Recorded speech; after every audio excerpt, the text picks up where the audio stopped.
प्यारे बच्चों, आज हम हाई स्कूल में यूपी बोर्ड द्वारा जारी सत्र 2024-25 के गणित विषय के मॉडल प्रश्न पत्र को हल करेंगे। तो देख रहे हैं गणित का मॉडल प्रश्न पत्र निर्देश सामान्यतः प्रारंभ के 15 मिनट परीक्षार्थियों को प्रश्न पत्र पढ़ने के लिए निर्धारित हैं। इसके बाद देख रहे हैं सामान्य निर्देश और दिए हुए हैं। सभी प्रश्न अनिवार्य है। इस प्रश्न के 2 खंड हैं, जिसमें खंड आ में 20 अंक के 20 बहुविकल्पीय प्रश्न हैं, जिनके उत्तर OMR शीट पर देने हैं। तो सबसे पहले हम खंड आ के इन 20 ऑब्जेक्टिव प्रश्नों को हल करते हैं। देखते हैं खंड आ में पहला प्रश्न दिया है कि इन्हीं दो संख्याओं का एलसीएम 60, HCF 3 है, एक संख्या 12 है, तो दूसरी संख्या होगी। तो हम जानते हैं दूसरी संख्या बराबर होती है एलसीएम गुणे HCF बटे पहली संख्या। तो ये हमारा फार्मूला है। दूसरी संख्या बराबर देख रहे फार्मूला है, दूसरी संख्या बराबर एलसीएम इंटू HCF अपान पहली संख्या। पहली संख्या तो देख रहे हैं एलसीएम 60 है, तो 60 गुणे HCF 3 है बटे पहली संख्या 12 है, तो 12 पंचे 60, 5 तेई 15 और 15 देख रहे हैं ऑप्शन नंबर बी पर दिया है। इस प्रकार से पहले प्रश्न का ऑप्शन बी सही है। इसके बाद दूसरे प्रश्न में है एक शून्येतर परिमेय संख्या और एक अपरिमेय संख्या का गुणनफल होता है।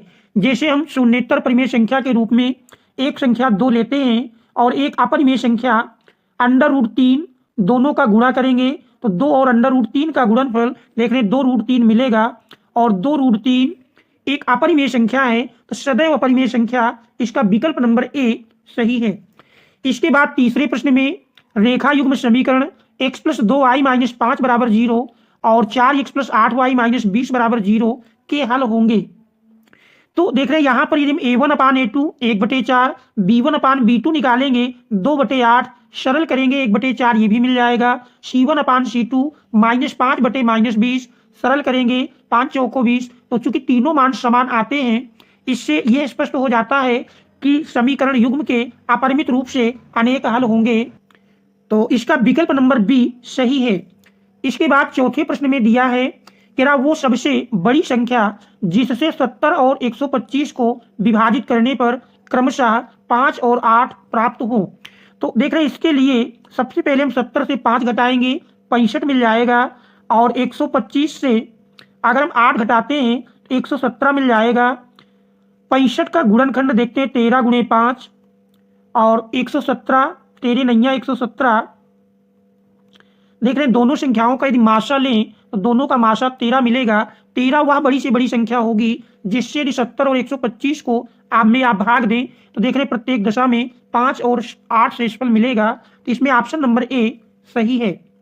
इसके बाद पांचवा प्रश्न है 3 के प्रथम 5 गुणजों का योगफल होगा। तो 3 के प्रथम 5 गुणज अगर लिखें तो देख रहे हैं 3 के प्रथम 5 गुणज मिलेंगे 3, 6, 9, 12 और 15। इन गुणजों का यदि आप योगफल निकालें तो योगफल इसका बराबर मिल जाएगा 45 के। इसमें ऑप्शन नंबर ए सही है। इसके बाद छठा है, छठे में कह रहा द्विघात समीकरण 2x² - 4x + 3 = 0 के बारे में निम्न कथनों पर विचार कीजिए। तो देख रहे हैं इसमें यदि हम विविक्तिकर का मान निकालें b² - 4ac, तो b का मान -4 है, तो -4 का स्क्वायर करेंगे 16 मिलेगा। -4 × a × c, a देख रहे हैं 2 है और c का मान 3 है, तो 16 - 4 दूनी 8 × 24, 16 से 24 घटाते हैं देख रहे हैं -8 मिलेगा। तो देख रहे हैं दिए गए विकल्प में पहले में कह रहा दिए गए समीकरण के विविक्तिकर 0 से कम है, तो देख रहे हैं -8 0 से कम है, तो पहला सही है। इसके बाद सेकंड में समीकरण के मूल वास्तविक नहीं है, क्योंकि देख रहे हैं विविक्तिकर 0 से कम है इसलिए वास्तविक नहीं होंगे, तो ये भी सही है। पहला सही है, दूसरा सही है। समीकरण के विविक्तिकर 0 है, देख रहे हैं -8 है, 0 नहीं मिलता है, तो ये कथन गलत दिया है। समीकरण के मूल वास्तविक हैं, वास्तविक में नहीं होंगे, तो देख रहे हैं फर्स्ट और सेकंड सही है। आप प्रश्न आगे कह रहा निम्नलिखित में से सही उत्तर का चयन कीजिए। फर्स्ट और सेकंड सही है, तो देख रहे हैं फर्स्ट और सेकंड सही है, इसलिए इसका ऑप्शन ए सही है।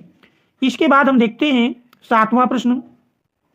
7वें में कह रहा AOBC एक आयत है जिसके 3 शीर्ष AOB दिए हैं, तो इसका विकर्ण पूछ रहा है, विकर्ण कितना होगा। तो देख रहे हैं AOBC एक आयत है, तो यदि हम आयत बनाएं तो देख रहे हैं आयत इस प्रकार से बनेगा। पहले चतुर्थांश और इसमें देख रहे हैं एक बिंदु O है 0 0, तो 0 0 ये मूल बिंदु हो जाएगा, 0 0 ये मूल बिंदु बनता है। इसके बाद इसमें ए का निर्देशांक 0 3, तो 0 3 ये वाई अक्ष में आ जाएगा। और एक देख रहे हैं बिंदु दिया है बी 5 0, एक्स अक्ष पर मिलेगा 5 0। इनसे यदि आयत बनाएंगे तो आयत इस प्रकार बनेगा। और पूछ रहा है इसका विकर्ण, तो देख रहे हैं 5 एक भुजा मिलेगी, 3 दूसरी भुजा है। इसके अनुसार यदि हम विकर्ण की माप निकालें तो √5 का स्क्वायर प्लस 3 का स्क्वायर 25 9 34, तो √34 ऑप्शन नंबर सी सही है। इसके बाद फिर देख रहे हैं 8वें प्रश्न में दिया है यदि समीकरण का एक मूल 1/2 है तो के का मान होगा। तो x के स्थान पर 1/2 रख करके यदि इसको आप हल करेंगे तो के का मान देखेंगे बराबर 2 मिलेगा। इसका ऑप्शन ए सही है। इसके बाद 9वां प्रश्न है, दो त्रिभुज समरूप होते हैं, तो दो त्रिभुज समरूप होते हैं यदि इनके संगत कोण बराबर हों। देख रहे हैं ये सही है। इनकी संगत भुजाएं एक ही अनुपात में होती हैं, ये भी सही है। उपरयुक्त दोनों, तो देख रहे हैं ए और बी दोनों सही हैं, तो इस प्रकार से कह सकते हैं इसका विकल्प सी सही है। प्रश्न नंबर 9 का विकल्प सी सही है, क्योंकि कथन ए और बी दोनों सही है और सी में लिखा उपरयुक्त दोनों, तो सी सही है। इसके बाद 10वां प्रश्न है, यदि एक समकोण त्रिभुज एबीसी में कोण सी बराबर 90 अंश, तो एसी 3 सेंटीमीटर और बीसी 4 सेंटीमीटर, तो बिंदु सी से जाने वाली माध्यिका की माप होगी। देख रहे हैं एक समकोण त्रिभुज दिया है, जैसे हम ये समकोण त्रिभुज बनाते हैं जिसका कह रहा कोण सी समकोण है, ये सी समकोण हो गया। इसके बाद नाम यहाँ ए बी दे देते हैं। आप प्रश्न करा सी से जाने वाली माध्यिका, तो ये सी से जाने वाली माध्यिका की माप होगी। तो देख रहे हैं इसमें ए सी 3 है, ए सी भुजा 3 है, बी सी 4 है। पाइथागोरस प्रमेय से कर्ण निकालेंगे 5 आ जाएगा। और माध्यिका समकोण त्रिभुज में समकोण वाले शीर्ष से कर्ण के मध्य बिंदु को मिलाने वाली रेखा कर्ण की आधी होती है, तो इसलिए 5 का आधा 2.5, तो माध्यिका की माप 2.5 होगी। तो इसमें ऑप्शन नंबर ए सही है। इसके बाद 11वां प्रश्न है, sine theta minus cos theta बराबर 1 दिया है। देख रहे हैं 1 नहीं होगा बल्कि 0 होगा। Sine theta minus cos theta बराबर 0, तो साइन थीटा बराबर कॉस थीटा, तो ऐसी स्थिति में काश पक्षांतर करेंगे टेन थीटा बराबर 1 मिल जाएगा। और 1 जानते हैं 45 अंश का मान होता है, इस प्रकार से थीटा बराबर 45 अंश, तो थीटा बराबर 45 अंश यहाँ पर रख देंगे। तो साइन की पावर 4 45 अंश प्लस काश की पावर 4 45 अंश, साइन 45 1/√2 की घात 4 करेंगे तो इसका मान मिल जाएगा 1/4, 1/4 प्लस 1/4 2/4, सरल करेंगे तो बराबर 1/2 के मिलेगा। और 1/2 आप देख रहे हैं 1/2 विकल्प नंबर सी पर दिया है। इस प्रश्न का विकल्प सी सही है। इसके बाद 12वां प्रश्न है, कह रहा है साइन 2a बराबर 2 साइन ए तब सत्य है जबकि ए बराबर है। तो देख रहे हैं ए के स्थान पर 0 अंश रख देते हैं तो दोनों साइड के मान बराबर आ जाएंगे। साइन 2a साइन 2 गुणे 0 साइन 0, साइन 0 का मान 0 बराबर 2 साइन 0 2 गुणे 0, तो 0 रखने पर दोनों साइड के मान बराबर आते हैं, इसलिए इसका विकल्प ए सही है। इसके बाद 13वें प्रश्न में देख रहे हैं 4 tan थीटा इक्वल टू 3, तो tan थीटा का मान 3/4 मिल जाएगा। यदि आप tan थीटा लिखते हैं, ये कोण मान लीजिए थीटा है, तो tan थीटा लंब बटे आधार कर्ण निकालेंगे 5 मिल जाएगा। तो इस प्रकार से 4 sine theta minus cos theta upon 4 sine theta plus cos theta, तो देख रहे साइन थीटा का मान 3/5 और कॉस थीटा का मान मिलेगा 4/5।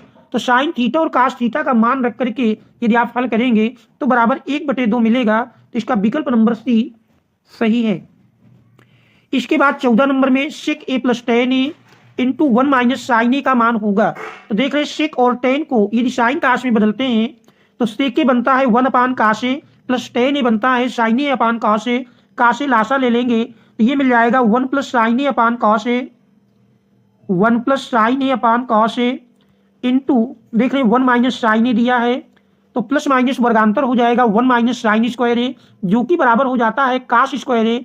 cos स्क्वायर ए अपान cos ए, एक घात काट देंगे तो बराबर cos ए मिलेगा, जो कि विकल्प नंबर डी पर दिया है। तो इस प्रकार से प्रश्न नंबर 14 का विकल्प डी सही है। इसके बाद देख रहे हैं 15वें प्रश्न में, यदि त्रिज्या 8 सेंटीमीटर वाले एक वृत्त के एक त्रिज्यखंड का कोण थीटा अंश है तो त्रिज्यखंड का क्षेत्रफल होगा। त्रिज्यखंड का क्षेत्रफल हम जानते हैं पाई आर स्क्वायर थीटा बटे 360 होता है, तो इसमें ऑप्शन ए सही है। इसके बाद 16वां प्रश्न है, 16वें में कह रहा है एक सुराही निम्नलिखित का संयोजन है। सुराही जानते हैं एक गोला, नीचे से गोलाकार और ऊपर बेलनाकार होती है, इसमें विकल्प ए सही है।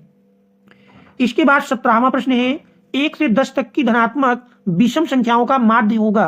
1 से 10 तक की अगर आप धनात्मक विषम संख्याएं लिखें तो 1 से 10 तक की देख रहे धनात्मक विषम संख्याएं मिलेंगी 1, 3, 5, 7, 9 और इनका पूछ रहा माध्य, तो इनको जोड़ करके क्योंकि 5 संख्याएं 5 से भाग दे देंगे तो 9 7 16, 16 5 21, 21 3 24, 1 25 बटे 5 करेंगे बराबर 5 मिल जाएगा। तो इसका विकल्प डी सही है।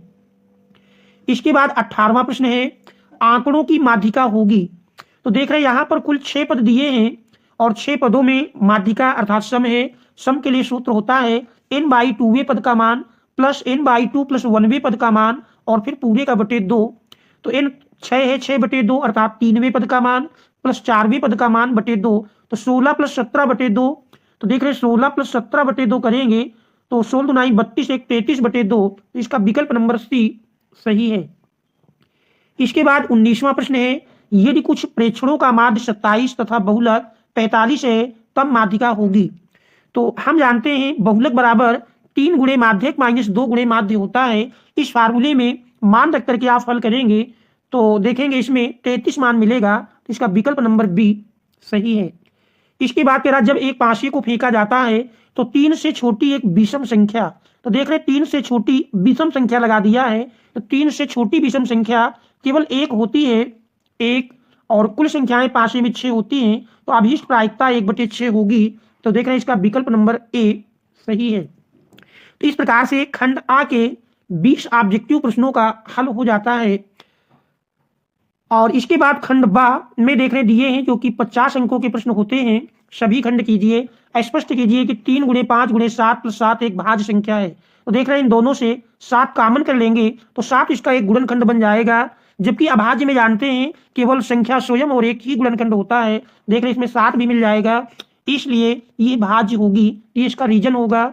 खा नंबर में cot थीटा 7/8 अर्थात आधार, चूंकि cot थीटा आधार बटे लंब होता है तो आधार 7 लंब 8, पाइथागोरस प्रमेय से कर्ण निकाल करके फिर साइन कास का मान रख के हल कर लेंगे। इसके बाद गा नंबर में देख रहे 2 घनों जिनमें से प्रत्येक का आयतन 64 सेंटीमीटर क्यूब है कि संलग्न फलकों को मिलाकर एक ठोस बनाया जाता है तो इससे प्राप्त घनाभ का पृष्ठीय क्षेत्रफल होगा। तो देख रहे 2 घन जिनमें प्रत्येक का आयतन 64 सेंटीमीटर क्यूब है। घन का आयतन जानते हैं भुजा का क्यूब होता है, तो ए क्यूब बराबर 64, तो ए बराबर मिल जाएगा 4। तो 2 घने सटाकर रखेंगे तो प्राप्त घनाभ की लंबाई 4 + 4 8 हो जाएगी, चौड़ाई 4 ही रहेगी और ऊंचाई भी 4 ही रहेगी। तो इस प्रकार से घनाभ का पृष्ठीय क्षेत्रफल जानते हैं 2LB + BH + HL फार्मूले में मान रख के इसको निकाल लेंगे। इसके बाद घा नंबर है और इसका विस्तृत हल देखने के लिए आपको डिस्क्रिप्शन पर लिंक दे देंगे, उस लिंक के माध्यम से इन प्रश्नों का आप विस्तृत हल देख सकते हैं। इसके बाद घा नंबर में देख रहे माध्य निकालना है तो आप जानते हैं वर्ग अंतराल बारंबारता दी है, मध्यमान निकाल करके मध्यमान और बारंबारता का गुणनफल करके आप निकाल सकते हैं या लघु विधि का भी प्रयोग कर सकते हैं। और इसका विस्तृत हल देखने के लिए डिस्क्रिप्शन पर लिंक मिल जाएगा, उस लिंक के माध्यम से इसका विस्तृत हल देख सकते हैं। इसके बाद बिंदु -4 6 इन 2 बिंदुओं को जोड़ने वाले रेखाखंड को किस अनुपात में विभाजित करेगा। तो यहाँ पर मान लेंगे आप M1 और M2 के अनुपात में अंतः विभाजित करता है, तो M1 और M2 के लिए आप अंतः विभाजन बिंदु के निर्देशांक का सूत्र लगाएंगे तो देखेंगे M1 अनुपात M2 मिल जाएगा। 4 नंबर में x और y में एक ऐसा संबंध ज्ञात कीजिए जो बिंदु x y इन 2 बिंदुओं से समदूरस्थ हो। तो समदूरस्थ की कंडीशन लगाएंगे, इस बिंदु को P मान लेंगे और इस बिंदु को A, अगले बिंदु को B। क्योंकि P बिंदु A और B से समदूरस्थ है तो PA बराबर PB, जहां PA 2 बिंदुओं के बीच की दूरी है का फार्मूला लगा करके सरल करेंगे तो x और y के बीच एक रिलेशन आ जाएगा। और विस्तृत हल के लिए डिस्क्रिप्शन पर आप लिंक देखेंगे।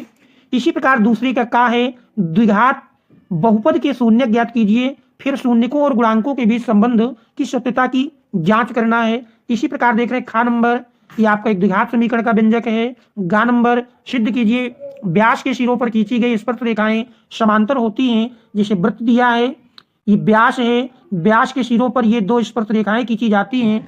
समांतर सिद्ध करने के लिए हम जानते हैं स्पर्श रेखा त्रिज्या पर लंब होती है तो ये कोण 90 मिलेगा और ये कोण 90 जो कि एकांतर कोण है। एकांतर कोण तभी बराबर होते हैं जब दो समांतर रेखाओं के बीच बनते हैं। इससे सिद्ध हो जाएगा कि दोनों स्पर्शियां समांतर होती हैं। विस्तृत हल के लिए डिस्क्रिप्शन पर लिंक देखेंगे। इसी प्रकार से घ नंबर बाह्य बिंदु से किसी वृत्त पर खींची गई स्पर्श रेखाओं के बीच का कोण स्पर्श बिंदुओं को मिलाने वाले रेखाखंड द्वारा केंद्र पर अंतरित कोण का संपूरक होता है। इसको भी बड़ी आसानी से सिद्ध करते हैं। अंगा नंबर में एक थैले में 3 लाल और 5 काली गेंदें हैं। थैले में से एक गेंद यदृच्छा निकाली जाती है। इसकी प्रायिकता क्या है कि गेंद लाल हो, फिर कह रहा लाल नहीं हो। तो देख रहे थैले में 3 लाल और 5 काली हैं। जैसे एक थैला दिया है, थैले के अंदर 3 लाल हैं और 5 काली हैं। कुल मिला के कह सकते हैं 3 + 5 8 गेंद हैं, जिसमें लाल गेंद निकाले जाने की प्रायिकता अनुकूल ढंग बटे कुल ढंग करेंगे तो 3/8 मिल जाएगी। और लाल ना हो 1 से 3/8 घटाएंगे 5/8 इसका मान मिल जाएगा। विस्तृत हल के लिए लिंक देखेंगे। इसी प्रकार 4 नंबर देख रहे माध्यक का प्रश्न है। लगभग हर वर्ष आने वाला प्रश्न है, मोस्ट इंपॉर्टेंट है। डिस्क्रिप्शन पर लिंक देखेंगे, उसके माध्यम से इसका विस्तृत हल देख सकते हैं। इसी प्रकार से देख रहे हैं प्रश्न नंबर 3, 2 अंकों की संख्या। तो ये भी बढ़िया सवाल है, 6 अंक में आया है। 2 अंकों की एक संख्या है एवं उसके अंकों को उलटने पर बनी संख्या का योग 66 है। संख्या में जानते हैं 2 अंकों की संख्या में दहाई और इकाई का अंक मानते हैं। दहाई का अंक x और इकाई का अंक y मानेंगे। संख्या बन जाएगी 10x + y। उल्टेंगे 10y + x, दोनों को योग करके 66। एक समीकरण यहाँ से बन जाएगा। और अंकों का अंतर 2 है, यानी x - y = 2। 2 समीकरण हल करके x y का मान निकाल लेंगे, संख्या बन जाएगी। इसके बाद देख रहे हैं अथवा में उम्र संबंधी है, ये भी बढ़िया सवाल है। इनका विस्तृत हल देखने के लिए आपको डिस्क्रिप्शन पर लिंक मिल जाएगा, उस लिंक के माध्यम से इनका आप विस्तृत हल देख सकते हैं। इसी प्रकार चौथे के देख रहे हैं दोनों पार्ट में ऊंचाई दूरी के प्रश्न हैं और इनका विस्तृत हल आपको डिस्क्रिप्शन के लिंक पर मिल जाएगा। इसी प्रकार 5वां देख रहे हैं पृष्ठीय क्षेत्रफल और आयतन का है। दोनों पार्ट में पृष्ठीय क्षेत्रफल और आयतन के प्रश्न दिए हुए हैं। आशा है कि आप प्रश्नों को अच्छी प्रकार से समझ गए हैं। तो पार्ट ए और पार्ट बी का विस्तृत हल देखने के लिए डिस्क्रिप्शन पर लिंक मिल जाएगा। उस लिंक के माध्यम से इस पूरे प्रश्न पत्र का आप विस्तृत हल देख सकते हैं। और यदि आप चैनल पर नए हैं तो चैनल को सब्सक्राइब कीजिए ताकि बाकी विषयों का आप मॉडल प्रश्न पत्र भी देख सकें। Thanks all of you for watching.